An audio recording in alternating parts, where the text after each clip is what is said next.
بسم اللہ الرحمن الرحیم۔ سٹوری ٹائم پی کے معزز سامعین، السلام علیکم۔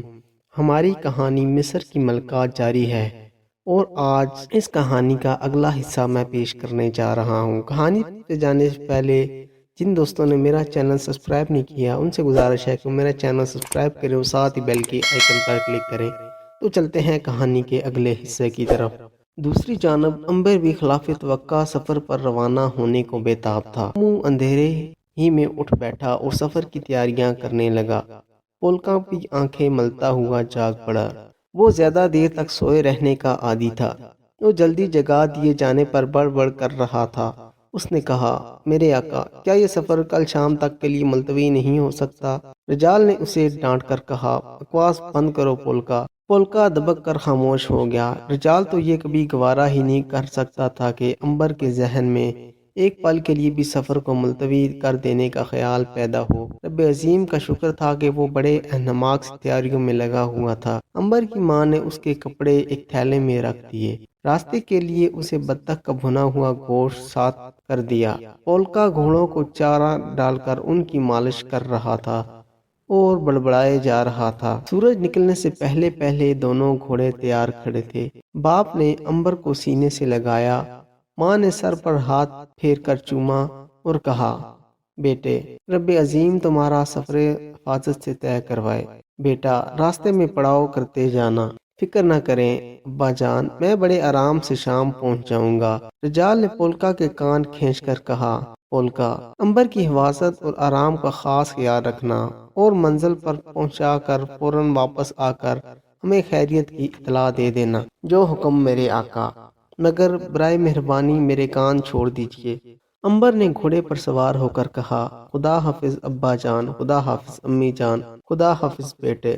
امبر اور پولکا نے گھوڑوں کو ایڑ لگائی اور دونوں تازہ دم گھوڑے خوشی سے نہنہاتے ہوئے ملک شام کی طرف روانہ ہو گئے۔ رجال اور اس کی بیوی امبر کو اس وقت تک دیکھتے رہے جب تک کہ وہ انہیں نظر آتا رہا۔ آخر جب دونوں گھوڑے ریت کے ٹیلوں کے پیچھے غائب ہو گئے تو وہ مکان کے اندر آ گئے۔ رجال نے سکھ کا گہرا سانس لیتے ہوئے کہا، امبر ایک بہت بڑی آفت سے محفوظ ہو گیا ہے۔ اب ہمیں ہر ایک کو یہی بتانا ہے کہ امبر کسی بات سے ناراض ہو کر گھر چھوڑ کر چلا گیا ہے اور پولکا کو ہم نے اس کی تلاش میں روانہ کیا ہے۔ ایسا ہی ہوگا۔ اس روز رجال جھوٹ موٹ بہانہ بنا کر امبر کے غم میں بستر پر لیٹ گیا۔ سارے محلے میں یہ بات مشہور کر دی گئی کہ امبر کسی بات پر جھگڑا کر کے باپ سے ناراض ہو کر گھر سے چلا گیا ہے۔ لوگوں نے رجال کے گھر آ کر اس سے ہمدردی کا اظہار کیا اور تسلی دی کہ رب عظیم اس کے بچھڑے ہوئے بیٹے کو جلد ملا دے گا۔ رجال نے بڑی اچھی اداکاری کی اور وہ ہمسایوں کے سامنے جھوٹے آنسو بھی بہاتا رہا۔ جب سب لوگ اور عورتیں چلی گئیں تو دونوں میاں بیوی مسکراتے ہوئے بستروں سے اٹھ کر باورچی خانے میں گئے اور جی بھر کر کھانا کھا کر سو گئے۔ آدھی رات گزر چکی تھی کہ رجال کی آنکھ کھل گئی۔ اسے یوں لگا جیسے کوئی دروازے پر دستک دے رہا ہے۔ اس نے بیوی کو جگانا مناسب نہ سمجھا اور خود اٹھ کر مکان کی ڈیوڑی میں آ کر بولا، کون ہے باہر؟ باہر سے کسی عورت کی آواز آئی، دروازہ کھولو، ایک ضروری بات کرنی ہے۔ رجال کا دل دھڑک اٹھا کہ آدھی رات کو یہ عورت کون اس سے ملنے آئی ہے۔ اس نے دروازہ کھولا تو ایک عورت جس کا رنگ گورا تھا اور سر سے پاؤں تک سیاہ لبادے میں لپٹی ہوئی تھی اندر آ گئی۔ رجال نے اسے کمرے میں لے جا کر کھجور کے مونڈے پر بٹھایا اور کہا، محترم بہن، آپ نے آدھی رات کے وقت اتنی تکلیف کیوں اٹھائی؟ یہ پراسرار سیاہ لبادے میں لپٹی ہوئی عورت جو رات کے اندھیرے میں رجال کے گھر آئی تھی ملکہ مصر نفریتی کی خاص کنیز شرمین تھی۔ ملکہ نے فیصلہ کر لیا تھا کہ وہ امبر کو رات کے وقت خفیہ طور پر اپنے محل میں بلائے گی اور پوچھے گی کہ وہ کون ہے اور رجال کے گھر کیسے آیا تھا۔ لیکن اسے شام ہی کو معلوم ہو گیا کہ امبر گھر چھوڑ کر بھاگ گیا ہے۔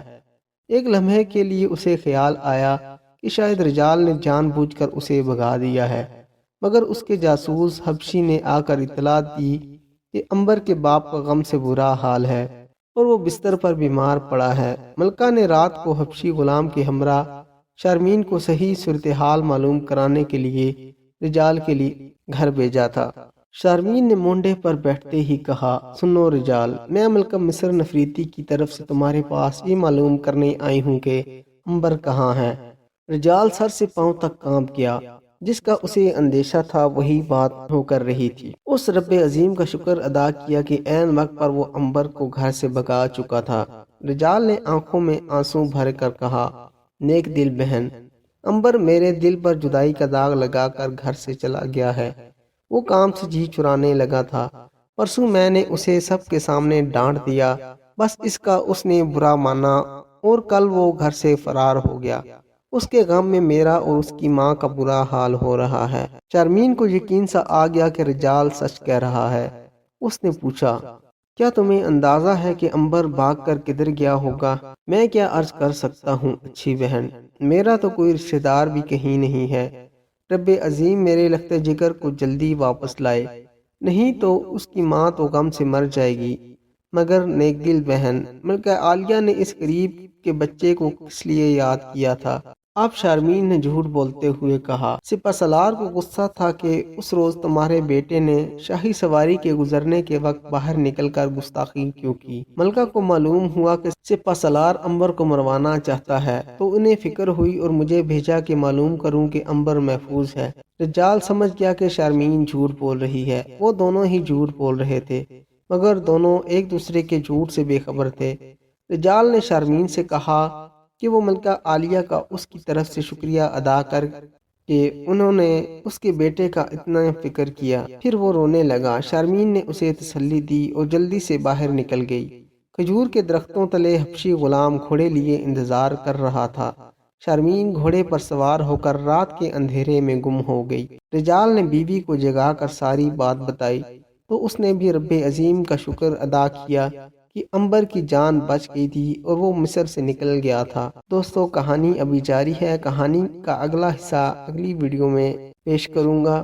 کہانی کو لائک کریں اور کمنٹ میں مجھے بتائیں کہ آپ کو کہانی کیسی لگی ہے۔ اگلی ویڈیو تک کے لیے اجازت دیں۔ اللہ حافظ۔